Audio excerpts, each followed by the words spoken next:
Hello everyone. So I hope everyone is fine, and today we are going to start with a new topic.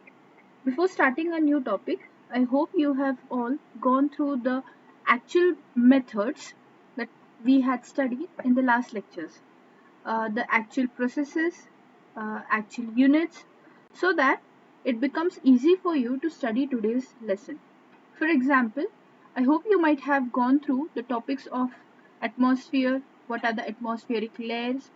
Also, you might have gone through some of the important components which we had discussed in the last lectures. For example, what is ozone, which are the ozone gases, which are the gases which is responsible for the major effects which is happening on the earth. That is, for example, you can go with the ocean streams, or you can go with the air conditions, or you can go with the land sources or land streams, etc., etc. So when these gaseous conditions are clear to you, it becomes very easy to understand the further process. And what we are going to look for this further process, which is a continued part for the last lecture, as we had said, that it is something related to the major components of gases.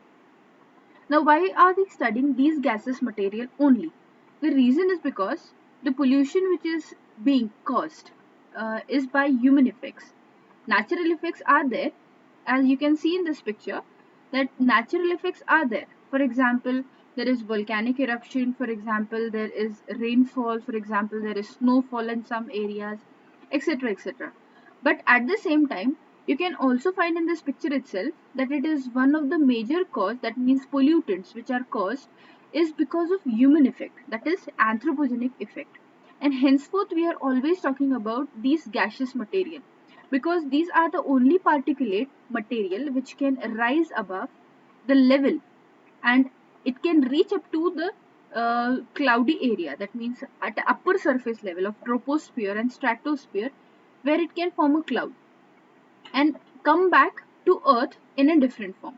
So we are going to learn this today, that is how particular gaseous material, for example, let's give me an example, that sulfur dioxide is one of the gaseous material which is harmful. Like we had seen in the last lecture, that excess of carbon dioxide is also harmful, right? Excess of methane is also harmful. Similarly, today we are going to see that excess of nitrogen oxides, excess of sulfur oxides are also harmful. Now, one thing more, I've mentioned over here in this picture, you can see that it is sulfur dioxide. That means we are going to talk about SO2. While on the other hand, I'm talking about nitrogen oxides. So, in the very few lectures behind, if you remember, we had said an important thing, that nitrogen is present, or nitrogen works in a gaseous form in different manners. For example, it can be working as a NO2, it can be working as NO, it can be working as N2O. Henceforth, we are mentioning nitrogen oxides. We are not mentioning purely whether it is nitrogen dioxide or whether it is nitrous oxide, etc. etc. Okay, so we have to keep in mind that today we are going to learn about these two main gases and what is the effect of these two main gases, what is the role of these two main gases for our environment system. So can you just guess, looking at this picture, because this picture is in front of you for last 1 or 2 minutes, and I hope you have at least guessed out that what today's topic might be. So basically, when we are talking about nitrogen and sulfur, we have to keep in mind that we are talking about acids, okay? And when we are talking about acid, and it is when combined with nature, then we are talking about something, a major effect, that is called as acid rain. So today's topic of discussion will be acid rain. So we'll be discussing on what actually is the meaning of acid rain, how acid rain is formed, what are the important components of acid rain. We will also try to understand some chemical reactions of acid rain.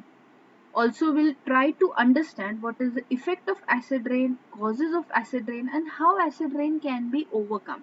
Because it is one of the important factor which is majorly hampering the human. That means human society is one of the major part which is which is in problem because of acid rain.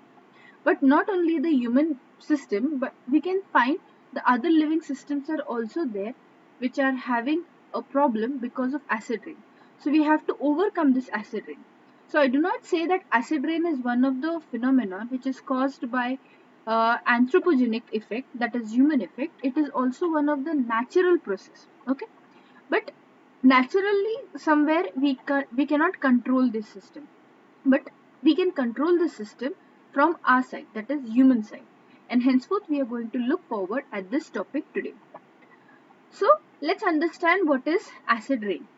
So basically, before understanding the acid rain, you have to understand what do you mean by the pH. So everyone has an idea about the pH system, right? You had a great study of this system in your chemistry.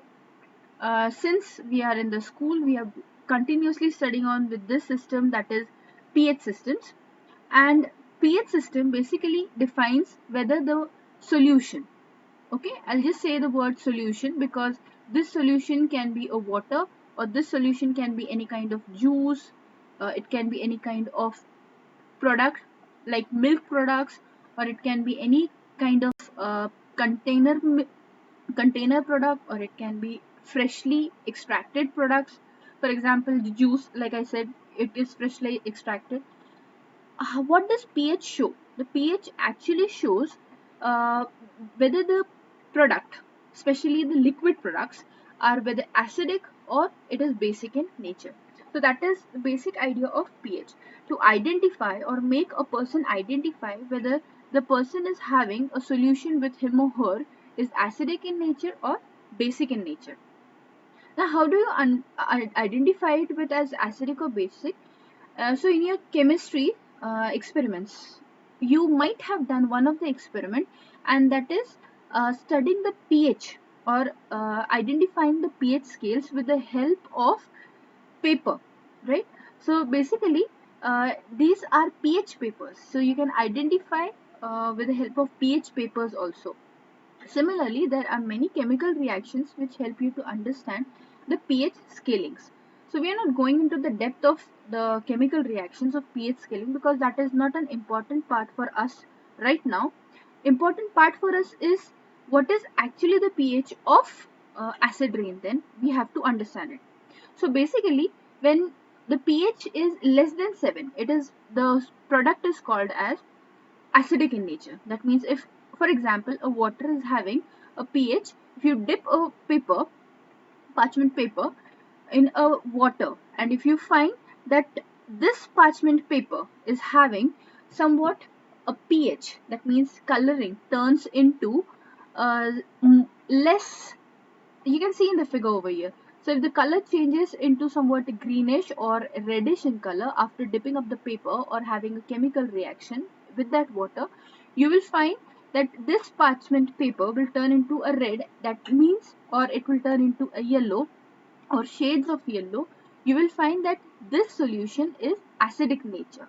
While on the other hand, if the solution you are having with you is turning on after a chemical reaction or after the parchment paper method, it is giving you a solution, or paper is giving you a reaction of somewhat bluish in color or navy bluish in color, then you can identify that the solution is alkaline in nature.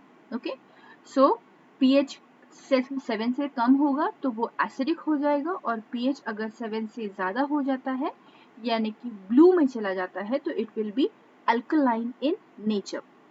So that is clear. But why to study pH? Because we people have a very common factor of living as a living source, and that common factor is nothing else but water.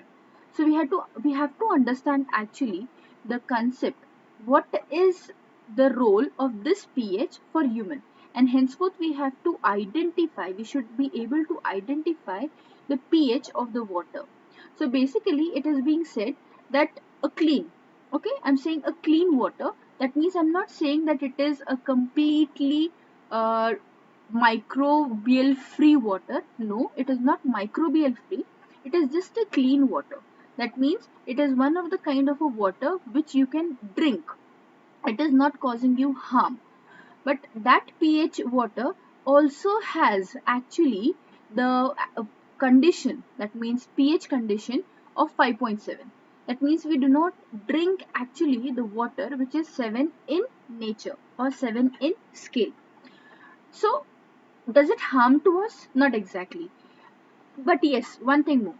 If the pH goes lower to 4, then it can harm. Reason is because you can find in this diagram that 3 is having a somewhat yellowish in color and then it is turning on to a reddish in shades. That means it is somewhat a kind of a danger. So the pH should not be very less also. Normally a pH of drinking water because is 5.7 just for the reason because it has minerals in it. Okay, it has some carbonic products in it, it has minerals in it, so it is normal to have this much kind of pH. Okay, one thing more. If you want to drink a water of pH purely 7, you can have this kind of water of pure 7 pH, but then you are going to eliminate out, or you are going to extract out all the minerals from it, and then only you are able to drink. So extraction of all the minerals from the water will take you to a pH of 7. But if it contains minerals, natural solvents, natural contents which are not harmful to human body, then the pH might range from 6 to 5.7 or 5 also. It should not be less than that. So basically what happens, it is given just in a brief reaction form. So water when combines with the carbon gaseous material, which is of course we know it is present in atmosphere in a free state. So it forms a carbonic acid, that is H2CO3. Now what happens, this carbonic acid in the water is having a low concentration. So as I said, it is actually having very low kind of concentration. Reason is because carbon dioxide is a pollutant. Okay, so it is having a low concentration. When this carbonic acid combines with another form of water droplet, it actually forms two major products. One is a hydronium ions and the other one is carbonate ions. So basically आपको अगर example लेना हो carbonates का, तो आप usually carbonates पीते हो, पर हमें पता नहीं चलता है कि हम कार्बोनेट्स पी रहे हैं. Example, the cold drinks, or I'm saying the cold drinks, huh? I'm not saying the soft drinks. For example, the cold drinks which are having very much kind of sharpness to it. For example, the products like Thumbs Up, Pepsi, which are strong, okay, which give you a strong effect. That are called as carbonated products actually. That means उस bottle में pressurise करके carbon dioxide को भरा जाता है. Pressurise करके क्यों भरा जाता है?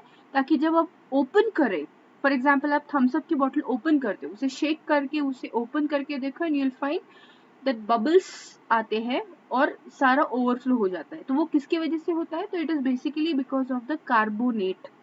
ओके, सो प्रेशराइज करके कार्बन डाइऑक्साइड भरा जाता है, कार्बन प्रोडक्ट्स भरे जाते हैं, जिसकी वजह से उसका pH काफी ज्यादा कम हो जाता है.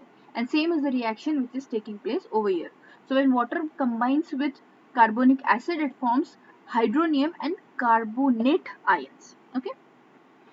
Now the next part. What actually is the cause of acid rain? So we have understood something about acid rain. We have understood something about pH. Let's understand about what is the acid rain. So what do you think? What is actually an acid rain? So basically an acid rain, जैसे कि हमने यहाँ पे देखा था, it is something related to the lowering of the pH. मतलब क्या होता है कि एक रेन फॉर्म होता है जिसका प्रेसिपिटेशन होता है. प्रेसिपिटेशन ही रेन का फॉर्म होना चाहिए, यानी कि बादल बनना है, वेपरेशन होगा वो वाटर का, उसके क्लाउड्स बनेंगे, क्लाउड्स ट्रैवल होंगे, वो अदर कंपोनेंट्स के साथ मिक्स होंगे, दैट इज प्रेसिपिटेशन. और अगर कहीं पे एसिडिक मटेरियल के साथ वो अगर कंबाइन हो जाते हैं तो उनका कम बैक अर्थ पे कैसे होगा? In an acid form. So do not consider कि प्योरली एसिड ही आता है, but there are some kind of acid materials, there are some kind of there are some elements of acid material, for example sulfur dioxide and nitrogen oxides with water material. और जब ये अर्थ पे आते हैं तो सबसे बड़ा प्रॉब्लम करते हैं because it is not one of the kind of water material which is available और which is suitable for the earth and the earth living organism. So basically acid is something precipitation. Okay, ये तो समझ में आ गया कि acid rain is nothing else but it is a form of precipitation. Precipitation बादलों का form होना.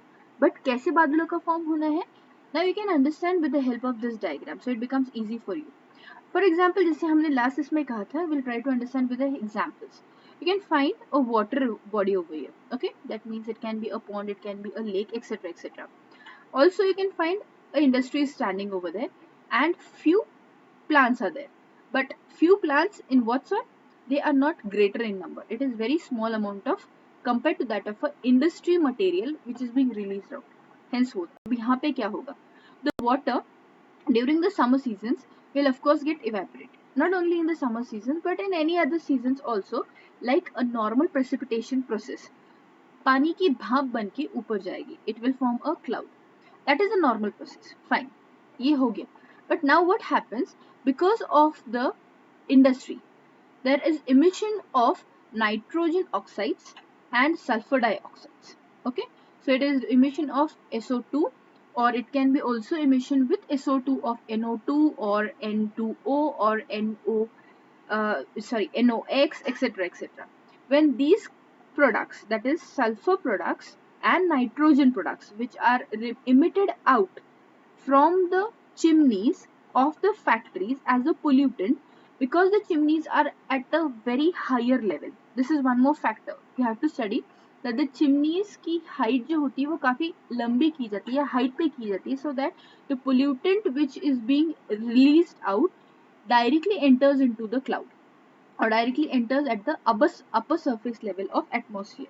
Now what happens over here, यहाँ पे पहले ही cloud form हो चुका है because of the precipitation method, and when this carbon dioxide or nitrogen oxides or sulfur dioxides mixes with the carbon water, हमने last reaction देखी थी, similar reaction अब यहाँ पे शुरू हो जाती है, that the water, that is H2O, mixes with SO2 or NOx, and it is forming a poisonous product that is called as H2SO4, that is sulfur dioxide, or HNO3, that is nitrogen oxides. So basically these material are going to come, that means the released out material from the chimney is going to come back on the earth, but not as a normal water, rather it will be coming back as a water product which is having acid material in it. Okay, now this material can be will be coming back to the earth in 4 to 5 different forms.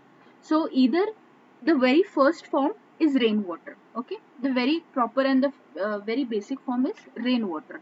The second form can be a dust form also.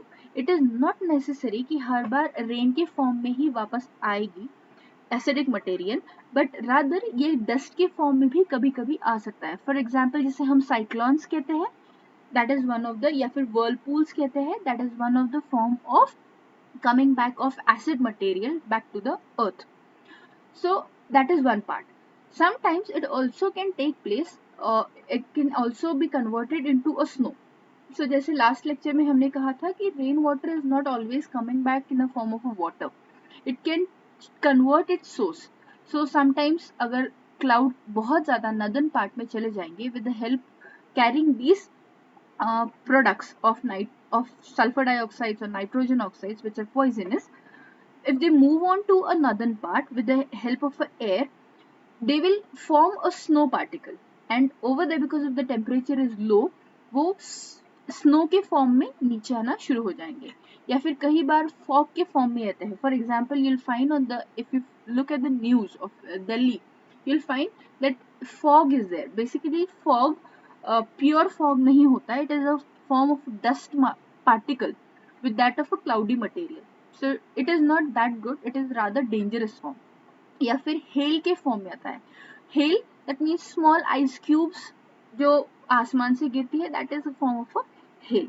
So basically the sulfur oxides and nitrogen oxides are coming back from the cloud, which is released by the chimney, and this form is called as acid rain. That means sulfur dioxide with water combining to form H2SO4, that is sulfuric acid, and HNO3 to form nitrous oxides form.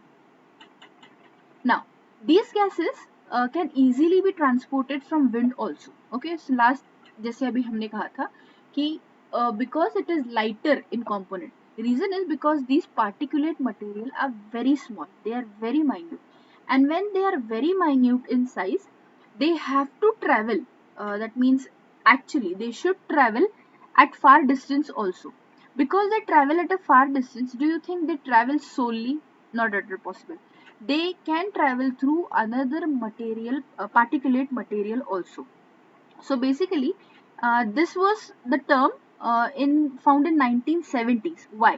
Because जो हमने gases material देखे, that is sulphur dioxide and nitrogen oxides, ये क्या सिर्फ chimney से ही निकलती है?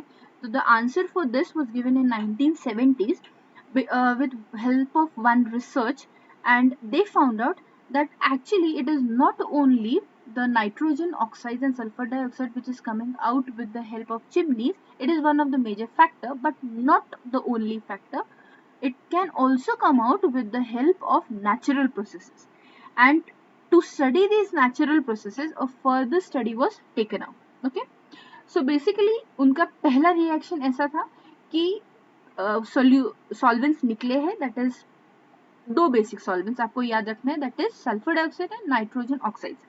मैं ये बार बार रिपीट क्यों कर रही हूँ? Reason is because this was the question asked in the last examination, what is the basic combination of acid rain, and if you are going to answer like NO2, so you're completely wrong, because एक option था NO2, एक option था N2O, एक option था it is SO3, and एक option था it is NOx. Okay, the correct option was NOx, and we just make a blunder over there because everything seems to be very much similar to us, and that is the thing which is going to cause a problem for us. So basically you have to keep in mind that it is SO2 and NOx which is going to react with H2O. Okay, H2O, and later on उसके बाद में काफी ज़्यादा बड़ी reaction होती है, that is it goes with the oxygen, then there is a chemical reaction, there is a conversion, sulphur dioxide कैसे form होता है, नाइट्रोजन ऑक्साइड कैसे फॉर्म होता है, सल्फर डाइऑक्साइड में से बाद में कैसे प्रोडक्ट्स निकाले जाते हैं, कैसे प्रोडक्ट्स को कन्वर्ट किया जाता है, and how does it come back to the earth. Reason is because we have to keep in mind that it is coming back to earth with the water. It is not coming solely. So sulphur dioxide निकला फिर अर्थ पे settle down हो गया, ऐसा नहीं होगा. Even dust form में भी अगर वो सेटल डाउन होता है तो भी प्योर फॉर्म वैसे नहीं सेटल होगा, पहले ऊपर जाएगा, हायर लेवल पे जाएगा, then it will be reacting with water. क्योंकि अगर वाटर के साथ या ऑक्सीजन के साथ नहीं रिएक्ट करेगा सल्फर और नाइट्रोजन ऑक्साइड, तो एसिड्स कैसे फॉर्म करेगा? ये तो पॉसिबल ही नहीं हो सकता है. Henceforth it has to raise up itself. Raise करने के बाद में क्लाउड में मिक्स होगा तो रेन फॉर्म करेगा, हेल फॉर्म करेगा, स्नो फॉर्म करेगा. बट कई बार सिर्फ in a form of dust particle भी फॉर्म हो सकता है, और वो डस्ट पार्टिकल के फॉर्म होने के लिए भी उसको पहले वाटर एंड ऑक्सीजन मिक्स होना ही पड़ेगा. Okay, so that should be the basic criteria you have to keep in mind. So the next one, like I said, it is a simple chemical reaction to be studied. Now what is a simple chemical reaction to be studied? We'll go with the first chemical reaction, that is sulfuric acid form कैसे होता है. So आपको पहले पता होना चाहिए कि इसका सोर्स क्या होता है. Okay, so sulphur dioxide basically कैसे आता है और नाइट्रोजन ऑक्साइड कैसे आता है. जैसे मैंने कहा था कि sulphur dioxide and nitrogen oxides are one of the product which is formed by industries, but like in 1970s a research had taken place that is it possible कि सिर्फ और सिर्फ ह्यूमन पोल्यूशन की वजह से हो सकता है ये, and they found out the result that actually natural process are also taking place or taking part in creation of acid rain. So natural process कौन सी होती है ये आपको लिख के लेना पड़ेगा. नाइट्रोजन ऑक्साइड्स निकलते हैं जब लाइटनिंग प्रोसेस होती है, लाइटनिंग स्ट्राइक्स होती है. ओके, लाइटनिंग स्ट्राइक्स माने बिजली का चमकना, so that is called as lightning strikes. So we feel like, okay, it's just a part of natural process of rain, but actually there is much more chemical complications which are taking place in the atmosphere, and these chemical complications are taking place in the atmosphere reason because of the gaseous product which are present in atmosphere, in stratosphere and troposphere.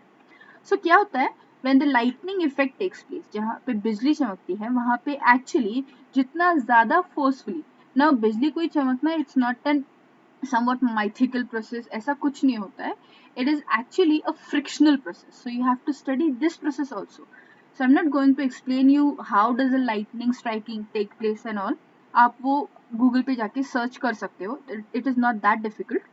मैं सिर्फ आपको बोलूंगी कि that is a chemical reaction, it is a friction reaction जहाँ पे ions create होते हैं, and ions जो हमें चमक दिखती है लाइटनिंग, थंडरस्टॉर्म लाइटनिंग या फिर लाइटनिंग की, वो एक्चुअली एक प्रोसेस होती है जहाँ पे chemical reaction, friction, ions release out होते हैं, and then we can find a light is coming on. Okay, similarly तो नाइट्रोजन कहाँ पे निकलेगा, nitrogen will be eliminated, that is nitrogen oxides will be eliminated from the lightning process. Now this was again a question which was asked, so you have to keep in mind this question. Lightning strikes के हिसाब के वजह से nitrogen oxide निकलते हैं natural process में. On an other hand volcanic eruption, आप सबको पता होगा कि वोल्केनो इरप्ट होता है, लावा बाहर निकलना, that is called as volcanic eruption. So volcanic eruption में से सल्फर डाइऑक्साइड प्रोड्यूस होता है. ओके, नाइट्रोजन ऑक्साइड प्रोड्यूस होता है लाइटनिंग में से, और वोल्केनिक इरप्शन अगर होता है तो वहां से निकलता है सल्फर डाइऑक्साइड. और सल्फर डाइऑक्साइड का नेचुरल प्रोसेस अगर पूछा जाए तो आपको याद रखना है, it is volcanic eruption only. गलती मत करना, लाइटनिंग वहां पे लिख के मत आना है आपको. Okay, so let's move on with how the sulphuric acid is formed now. So आपको पता चल गया कि सल्फर डाइऑक्साइड कहाँ से मिला है मुझे, नेचुरल प्रोसेस में. नेचुरल प्रोसेस में मुझे मिलता है सल्फर डाइऑक्साइड वोल्केनो से, इरप्शन से. और आर्टिफिशियल प्रोसेस में, दैट मीन्स ह्यूमन में से, ह्यूमन क्रिएशन में से, it is because of the industry and chimney emission. अब क्या होता है सल्फर डाइऑक्साइड में, सल्फर डाइऑक्साइड जो इमिट होता है, जैसे हमने कहा था फ्री गैशियस मटेरियल प्रेजेंट होते हैं एटमॉस्फेयर में, and these free gaseous material are present in the form of either pure form, that is like OH or H form, or in a combined form, that is H2O form. What they combine, like SO2 gets combined with an ion material of OH and it forms HOSO2. Now here it starts creating a acidic material, because when OH is itself combining with any kind of other product, it is actually creating a product which is acidic in nature. Why? आपको मुझे बताना है कि OH actually ये negative ion होता है या positive ion होता है, तभी आपको समझेगा कि ये एसिडिक मैंने क्यों बोला है. Okay, so you can just comment in the comment box also. The next one is when HOSO2 is formed, because free gaseous material, that is oxygen, is present, it again combines with the free oxygen material and it forms two basic products, and the two basic products is HO2. It's not H2O, that is a wrong method, गलत हो जाएगा सब, it is HO2. so basically आप दे सकते हो एक H यहाँ से निकलेगा, that is HOSO2 में से हाइड्रोजन आएगा और वो कंबाइन हो जाएगा आपके O2 के साथ, दैट इज ऑक्सीजन के साथ, एंड जो रिमेनिंग पार्ट रहेगा that is OSO2, it will combine together to form a product, new product, that is called as SO3. अब क्या होता है, this is sulphur dioxide, that means already जहाँ पे हमने बोला था it is a formation of acid, it has been started. Now यहाँ पे सल्फर डाइऑक्साइड एक चेंज ओवर में चले जाता है, जैसे कि हमने कहा था. आपको अगर लास्ट स्लाइड याद है तो आप देख सकते हो कि sulphur dioxide is raised up and it is going into the cloud, okay, and then it will be coming back to the earth in the form of sulfuric acid. तो basically यहाँ पे जो सारा है वो reaction चलते रहता है, that is SO2 will be combined with the OH to form SO3 product, and then what happens in the cloud, because it is somewhat a watery material, that means it should have water droplets, right? So it combines with water droplet, that is H2O. Directly जाके किसी भी water source में नहीं मिलेगा, that is SO3 form हो गया और चलो नदी में मिल जाते हैं, ओशंस में मिल जाते हैं. It is not possible. So it will basically combine with the water source which is in the sky. Okay, और स्काई में कन्वर्ट होने के बाद में ये क्या होगा, hydrogen that is 2H will get combine with SO3 and it will basically form the product that is called as H2SO4. So I hope this is very much clear to you. That sulfur dioxide is actually a product which is not that harmful. It is harmful but not that harmful, but because it is raised at a particular height or particular level, and when it gets mixed with the OH ions and H2O ions, it is forming a product which then turns on to be a dangerous product, and that is called as H2SO4. So I should not tell you what are the major consequences of H2SO4, that is sulfuric acid. It is very much dangerous. Also, you have an assignment today. You have to tell me what is the property of H2SO4. That means whether it is acidic or whether it is basic. Now, don't tell me that ma'am हम acidic पढ़ रहे हैं sulfuric acid because it is acid rain, तो ये acidic ही होना चाहिए. You have to actually find it out and you have to tell me the property of H2SO4. So at least you should tell me what is the molecular weight, what is the combinational weight of H2SO4. So I guess we should wait over here and we'll meet in the next lecture with the next topic that is similar to sulfuric acid. We'll try to study something, a chemical reaction of nitrogen oxides. Okay, that means how nitrogen oxides reacts with water, how nitrogen oxide takes place, and how the process of nitrogen conversion is taking place into an acid form. So always keep in mind, ये process natural process है, fine, ठीक है, but ये process in human की वजह से काफ़ी ज़्यादा कॉम्प्लिकेटेड भी हो चुकी है. दैट मीन्स एसिड रेन होते हैं, नॉर्मल होते हैं acid rains, it is very normal process, but problematic क्यों लग रहा है ये सब, because human involvement इसमें ज़्यादा हो चुका है. Okay, so till we meet next time, I guess you should study hard with this topic, that how nitrogen conversion will take place. So if you study, you'll get it. Okay, till then, study hard.